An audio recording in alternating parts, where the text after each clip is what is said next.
Okay, so Lauren's story.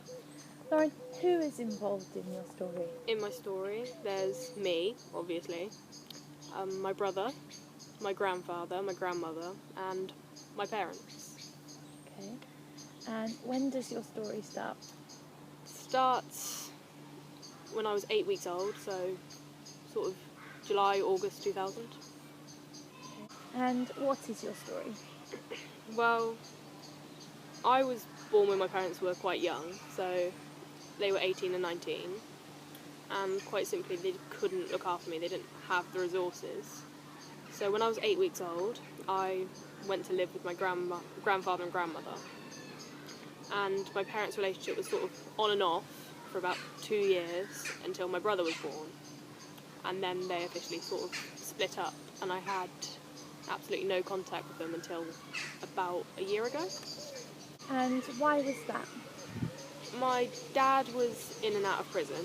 He was abusing drugs, that sort of thing, and my mother didn't really have a reason. She just wasn't around. And how does this make you feel? Angry and frustrated, I guess, because I didn't get a say in what was going on, no matter how young I was. I was never given reasons. It was never explained to me what was going on, which also upsets me, I guess. And have things changed over the course of your story? Things got better over time, because I got used to it, the fact that it was just me, my nan and my gran. And, I mean, we had our ups and downs, like, you know, when my nan died, that sort of thing. And that was just me and my gran. But things, I suppose they got better in a sense, but in another sense I suppose they didn't, because I knew we weren't going to be that sort of family again. And I suppose it's just a different family life to how most of my friends have it, that sort of thing. You grow up and all your friends have got families and they've always got at least one parent around, and you feel isolated, I guess, different from all the others. As you've got older, do you feel that you've been able to connect with your mum again or connect with your dad again? I think I've been able to connect with my dad again, because he obviously had his reasons why he wasn't around, and he does seem to be trying now that we've got contact, but my mother's still very on and off, I guess. She doesn't seem to try, which frustrates me to no end, I guess.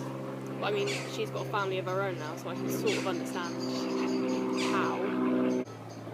To keep trying, to keep going, you know, just because you're different to your friends or your situation's different to your friends, they're not going to judge you any differently. I mean, you've got people around you that love you, and it's going to be alright, you know? It'll all turn out fine, no matter how bad it seems. And if you could give advice to your mum, what would you say? At any point in your story? Try. No, it's not.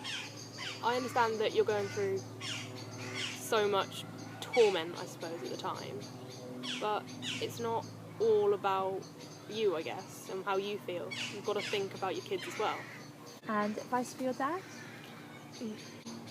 That you've got to get better first, you know, as my father did.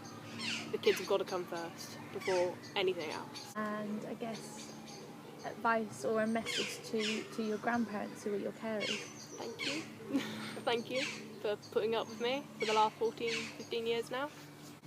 If you're feeling sort of down or you feel upset by anything, get help. Don't bottle it up.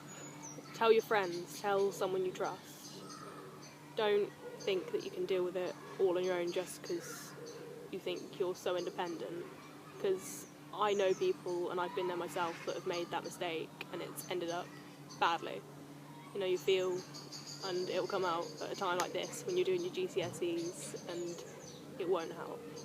So you've really got to let it all out. You can cry, you can scream, you can blame anyone you want, as long as it's out.